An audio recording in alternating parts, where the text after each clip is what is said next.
Good morning. आइए आज हम आपको बताने वाले हैं सोशोलॉजी यानी समाज शास्त्र का दीर्घ उत्तरीय प्रश्न यानी कि लॉन्ग टाइप क्वेश्चन 25 क्वेश्चन हम बताने वाले हैं। इसको वीडियो को ध्यान से आप देख लीजिए। तो अगर ये वीडियो को सही से अगर समझ लेते हैं, देख लेते हैं, तो आपका परीक्षा बहुत ही अच्छा जाने वाला है, क्योंकि ये क्वेश्चन जो है अभी परीक्षा जो होने वाला है इसमें ये क्वेश्चन जरूर रहेगा। आइए ध्यान से समझिए। पहला क्वेश्चन है आपका, भारतीय संस्कृति की प्रमुख विशेषता बतावे। भारतीय संस्कृति की प्रमुख विशेषता पर प्रकाश डालें या बताइए। ध्यान से समझिए। तो लिखेंगे भारतीय संस्कृति की प्रमुख विशेषता निम्नलिखित है। पहला पॉइंट लिखेंगे प्राचीनता, और इसमें लिखेंगे डैश दे के लिखेंगे कि भारत की जो संस्कृति है विश्व की सबसे प्राचीनतम संस्कृति है। क्या लिखेंगे कि भारत की जो संस्कृति है विश्व की सबसे प्राचीन संस्कृति में से एक है। ठीक है, भारत देश की जो संस्कृति है विश्व की सबसे प्राचीनतम संस्कृति है, ऐसा लिखेंगे पहला पॉइंट। दूसरा पॉइंट लिखेंगे धर्म की प्रधानता। तो कहेंगे भारत की संस्कृति में धर्म की प्रधानता है। क्या लिखेंगे, भारत की संस्कृति में धर्म की प्रधानता है। फिर उसी में लिखेंगे कि शादी विवाह खान पीन में धर्म का विशेष ध्यान दिया जाता है।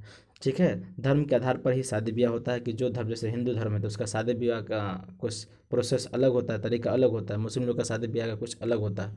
तो शादी विवाह में खान पीन में जो है धर्म का विशेष ध्यान दिया जाता है। और तीसरा है उदारता।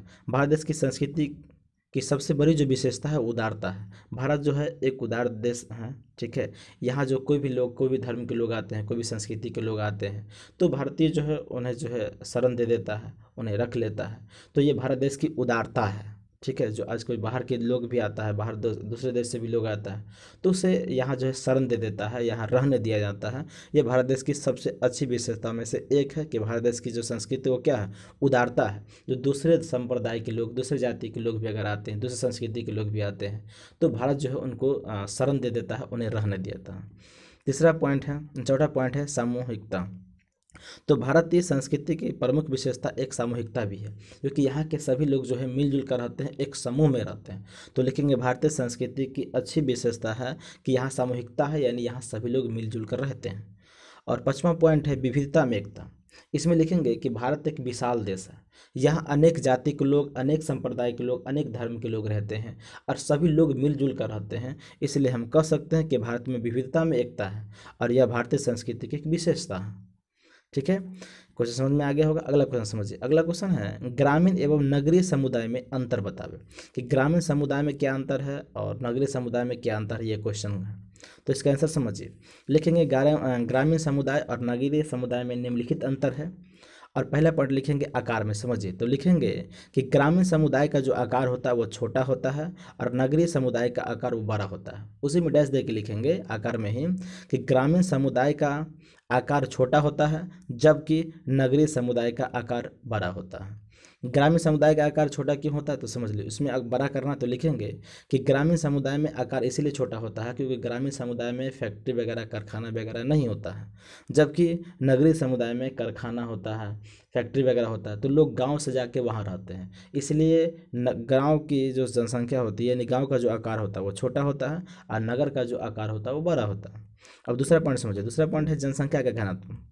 तो इसमें डैश दे के लिखेंगे कि ग्रामीण समुदाय का जो जनसंख्या घनत्व होता है वो कम होता है। ग्रामीण समुदाय में जो होता है जनसंख्या घनत्व कम होता है, जबकि नगरीय समुदाय में जनसंख्या घनत्व बहुत अधिक होता है।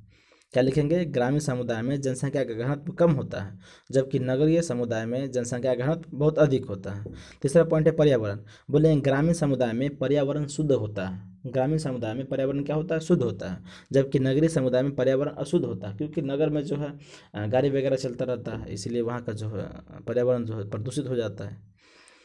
चौथा पॉइंट है व्यवसाय। तो ग्रामीण समुदाय का जो मुख्य व्यवसाय है वो खेती बाड़ी करना है, कृषि है, जबकि नगरीय समुदाय का मुख्य व्यवसाय जो है वो व्यापार है, सरकारी नौकरी है, ये है। उसका लिखेंगे सामाजिक विभेद में। इसमें लिखेंगे कि ग्रामीण समुदाय में सामाजिक विभेद बहुत कम होता है। समाज में आपस में झगड़ा लड़ाई बहुत कम होता है, सब लोग मिलजुल कर रहते हैं गाँव घर में, पर शहर में ऐसा नहीं होता। तो लिखेंगे ग्रामीण समुदाय में सामाजिक विभेद कम होता है जबकि नगरीय समुदाय में सामाजिक विभेद बहुत अधिक होता है। और छठा पॉइंट है गतिशीलता। तो इसमें भी लिखेंगे डैश दे के कि ग्रामीण समुदाय में गतिशीलता बहुत कम होती है और नगरीय समुदाय में गतिशीलता बहुत अधिक होती है। गांव घर में कोई भी चीज़ बहुत जल्दी परिवर्तन नहीं होता है, जबकि शहर में कोई भी चीज़ बहुत जल्दी परिवर्तन हो जाता है। रोड वगैरह की बात करें तो शहर में आपको जो है बहुत जल्दी परिवर्तन होता है, कुछ खराब हो गया फटाक से ठीक हो जाएगा, पर गाँव घर में ऐसा नहीं होता है। तो लिखेंगे अगला लास्ट वाला पढ़ लिखिए गतिशीलता में कि ग्रामीण समुदाय में गतिशीलता बहुत कम होती है, जबकि नगरीय समुदाय में गतिशीलता बहुत।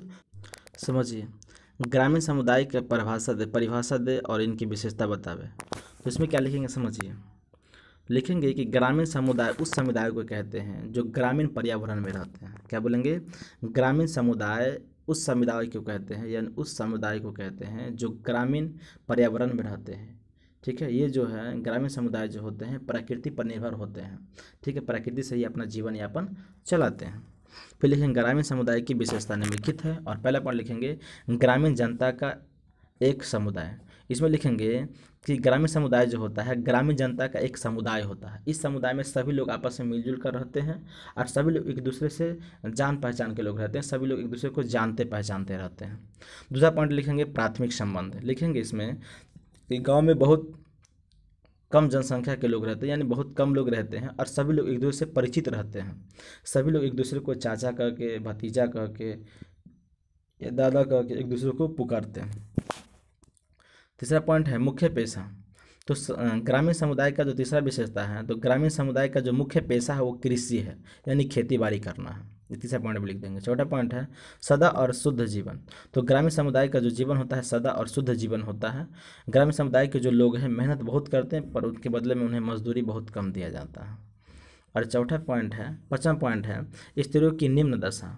तो ग्रामीण समुदाय में जो है स्त्रियों की जो है शिक्षा की दशा बहुत खराब है। स्त्रियों की निम्न दशा में लिखेंगे कि ग्रामीण समुदाय में स्त्रियों की दशा जो है बहुत खराब है। और छठा पॉइंट है छोटा आकार। तो ग्रामीण समुदाय का आकार जो होता है बहुत छोटा होता है। ग्रामीण समुदाय का आकार क्या होता है, बहुत छोटा है।